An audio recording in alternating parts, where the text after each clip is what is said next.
Welcome to Mallorca and welcome once again to the Best Centre. The news this week has been dominated by the open water swim fest that we've been having this week in Colonia Sant Jordi. It's the Best Fest 2015.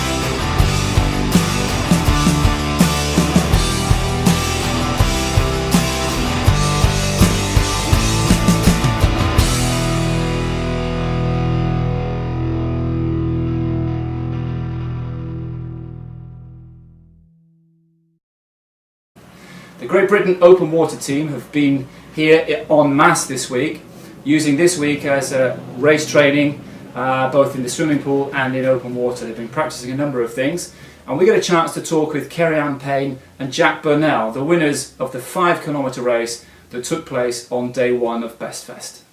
Now we're here with Jack Burnell and Keri-Anne Payne, the winners of the 5k race that was on day one of the Best Fest this year. And I just want to ask both of you, what are your experiences of the race this year?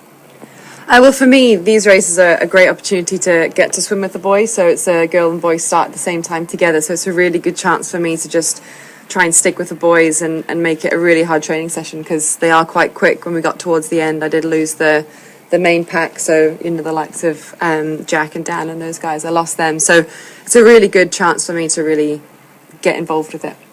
And did she stay with you for long enough? Yeah, she did. I think there's a few times I looked back and thought, oh my days, what's going on? There's still a pink hat with all those boys, but no, it was good. And for me, it was sort of pretty much the same thing. It was all about a training sim for us. It was all about sort of trying to do a few different things, maybe different pacing than we would normally do in a standard race, and experiment a little bit and see what worked, see what didn't work. So I think it went really well.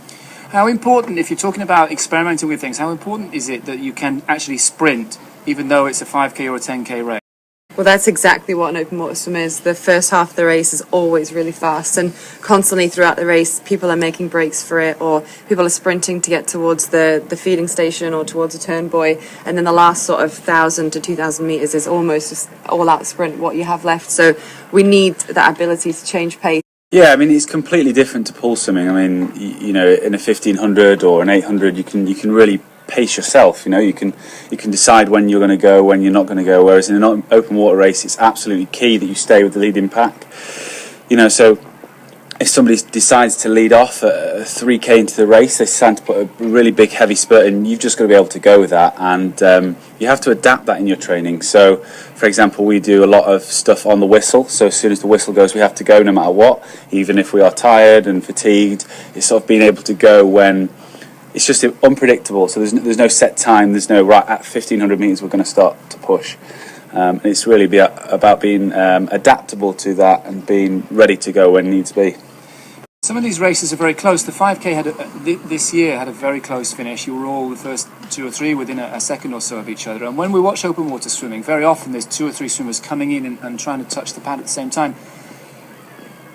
How easy or difficult is it to change position 50 metres before that hand to the pad?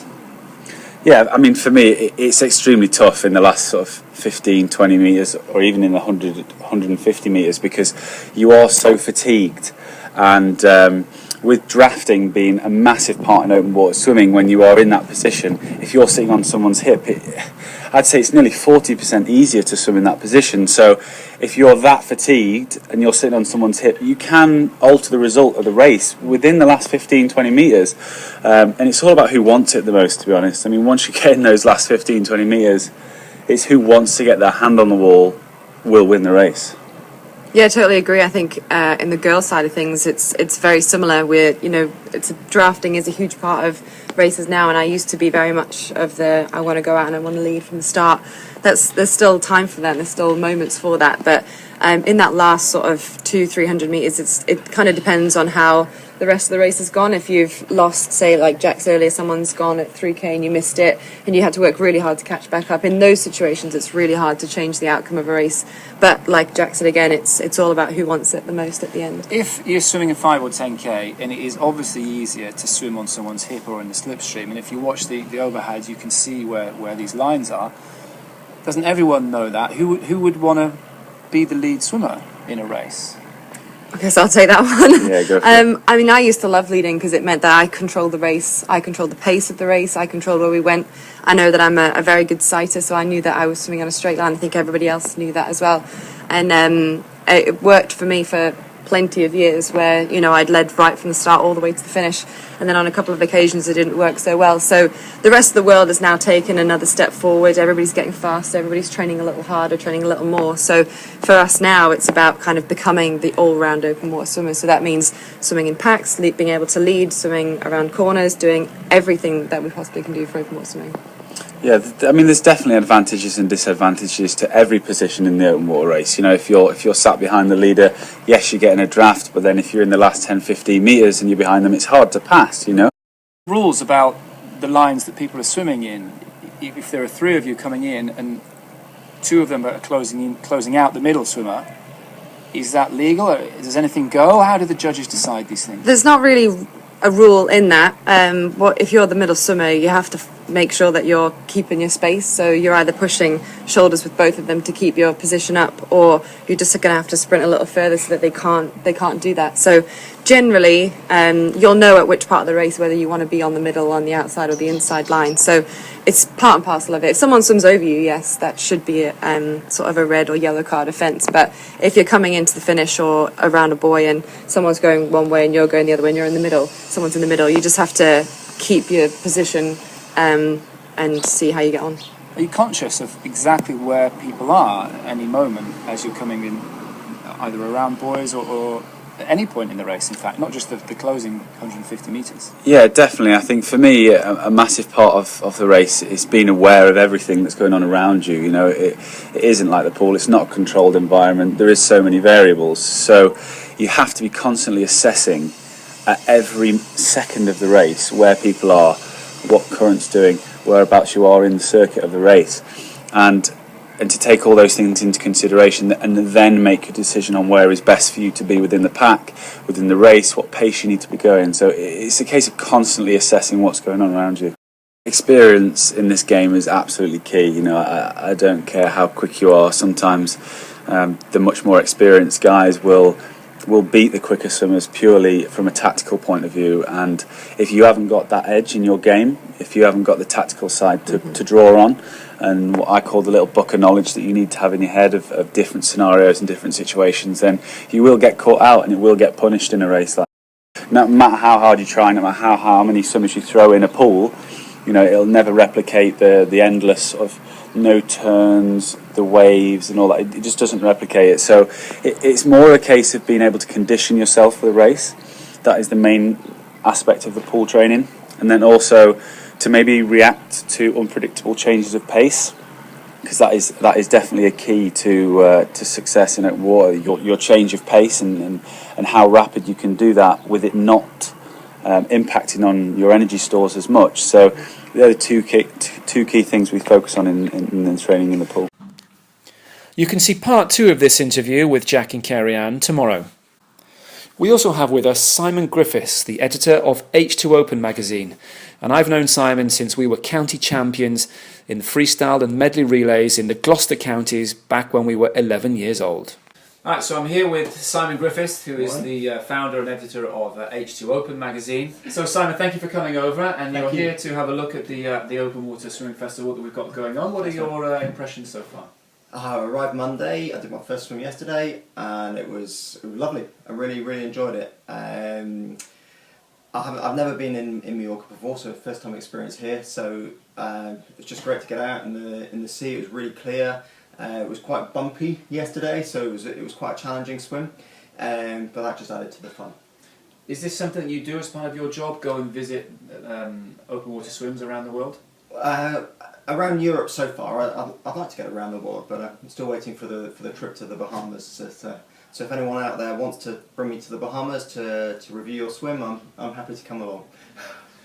And what do you tend to find when you go to these competitions?